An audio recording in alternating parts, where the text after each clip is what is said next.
All regular season long, NBA teams battle it out to finish as high as they possibly can in the standings. Having home court advantage, especially this year, with all of the fans back in stadiums, hungrier than ever to root on their teams and give them positive energy, is a huge plus for any team trying to make a deep run. So finishing in first place in your conference gives you that right all the way through the playoffs.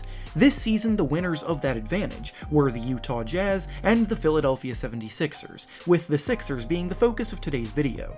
As a result of finishing at the top, the Sixers have found themselves on the quote-unquote easier side of the playoff bracket. However, they still have a few things they need to iron out if they want to make it through to the next round, and this brings us to the topic of today's video. Today, we'll be discussing the one thing that has held the Sixers back in a big way so far in the second round, and no, it's probably not what you think it is.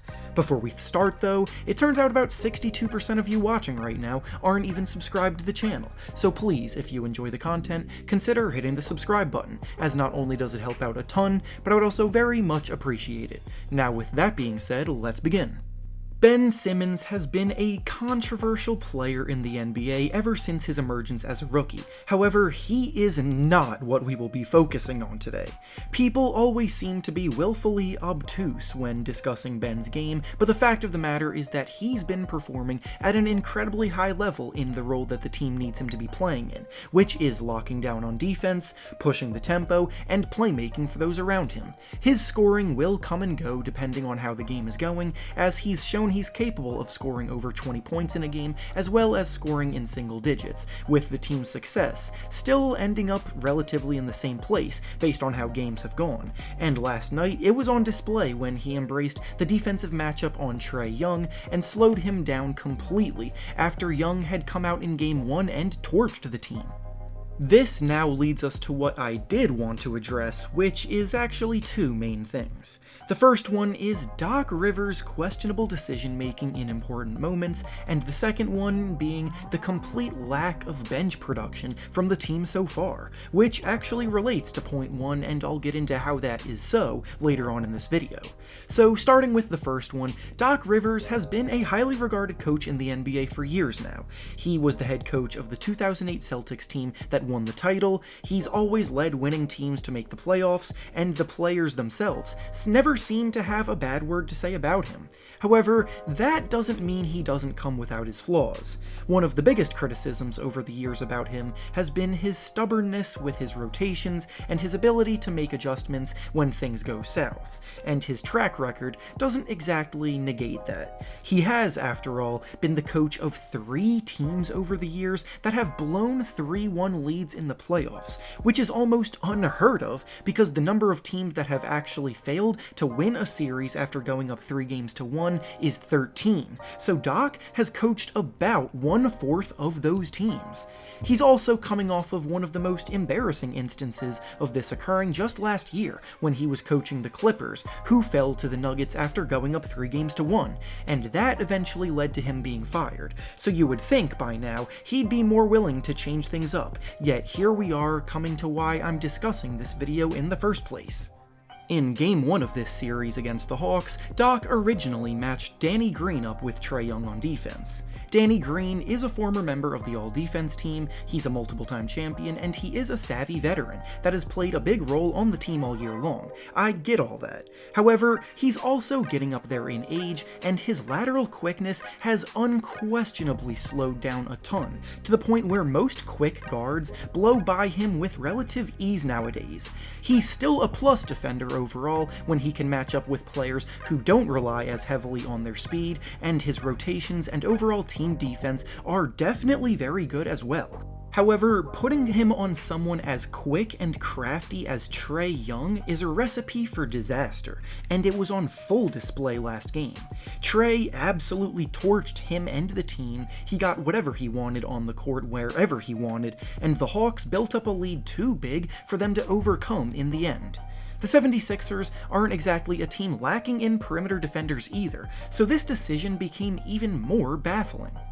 Ben Simmons is a finalist for the Defensive Player of the Year award this season because of how incredible his on-ball defense has been on the perimeter this year, and Matisse Thybulle is a very likely candidate to be named to the All-Defense team as well because of how disruptive his perimeter defense is as someone who blocks more shots and creates more steals and deflections than anybody on a per-minute basis. There should never be a second in the game where one of those two players aren't matched up with Trae, and it's shocking that Doc didn't realize that until Trae absolutely torched them. Game 2 came around, Doc did make the obvious adjustment with Ben and Matisse marking him throughout, and all of a sudden Trae Young went from a 35-point outing in Game 1 to a 21-point game in Game 2 while shooting 37% from the field in that game. Sometimes basketball can be pretty easy, and overcomplicating it by trying to reserve your best players in certain circumstances will just result in bad news. Now, that's an adjustment that has already been made and hopefully will remain. However, the next point of discussion is one that worries me much more, being the team's lack of bench production. This one actually correlates with Doc's questionable decision-making as well, because not only has the bench been failing to hold leads and struggling to score the ball at all, but Doc has also regularly run lineups either with all bench players out on the court at once, or with only one starter such as Tobias Harris, out there with 4 other bench players at once. Almost every other good playoff team has cut their rotations down to about 8 or 9 players deep, because in the playoffs, the starters should be playing more and only the most reliable bench players should be trusted. Rivers, however, regularly has gone 10 or sometimes 11 players deep, and those minutes have been complete disasters. To demonstrate this, when Joel Embiid is subbed out of the game, that usually marks the beginning of when these all-bench lineups sub in, or when mostly the bench lineups sub in, and the difference between the team's production with Embiid on the court versus the team off the court is astounding. With Joel Embiid on the court, the Sixers have outscored their opponents by a whopping 25.5 points per 100 possessions in the playoffs so far, which exudes dominance that you expect from a title contender. However, with him off the court, not only does the team regress, which is of course to be expected when missing an MVP level player, but they just completely implode. The Sixers without Joel Embiid on the court actually get outscored by 3.3 points per 100 possessions, which is a whole 28.8 point swing. That is absolutely insane, and the reasoning for this is that the bench just simply does not have enough shot creation or playmaking to thrive as an entire lineup. Last game, the Sixers bench had literally given them 0 points through about 2.5 quarters of the game, and at one point, they were being outscored by Atlanta's bench 32-0. But then Shake Milton stepped up and had a massive second-half performance to help put the game away. In my video about players holding their teams back, Shake Milton was the pick for the Sixers because after being the team's 6th man for most of the season, he found himself in a huge slump at the absolute worst time. To see him break that slump last night is definitely a good sign for the Sixers, because they need someone who can generate offense in that second unit. Now, back to the original point though, the reason why the bench lineups don't work when played all together at the same time is that they lack both a go-to scorer and they lack anyone who creates for others at a high level. George Hill is a solid veteran who can operate as a secondary ball handler and play good minutes in a reserved role. Tyrese Maxey is an absolute wild card because of his youth as a rookie, so he either scores in spurts or operates as a net negative, making rookie mistakes. Furkan Korkmaz is a shooter who can get hot, but he needs a playmaker to set him up for those good looks, and as I just said, Shake is their most reliable scorer, but he too works better with an actual playmaker by his side to make his life easier. What the Sixers need to do is stop putting both Ben Simmons and Joel Embiid on the bench at the same time, and they need to stagger their minutes, so either Joel can be the focal point of the offense with the bench players on the court around him, or Ben Simmons can help facilitate easier shots for those around him as the bench struggles to create good shots without him. And they are not having any success right now doing it themselves.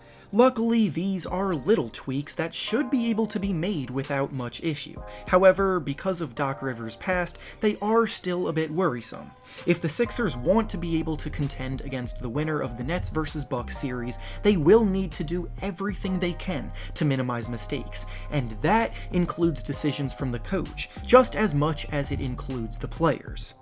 And with that being said, that's all I have for you today. Make sure to like the video, subscribe to the channel, and comment down below what you think about the Sixers and their chances moving forward. Thanks for watching, and I'll see you all next time.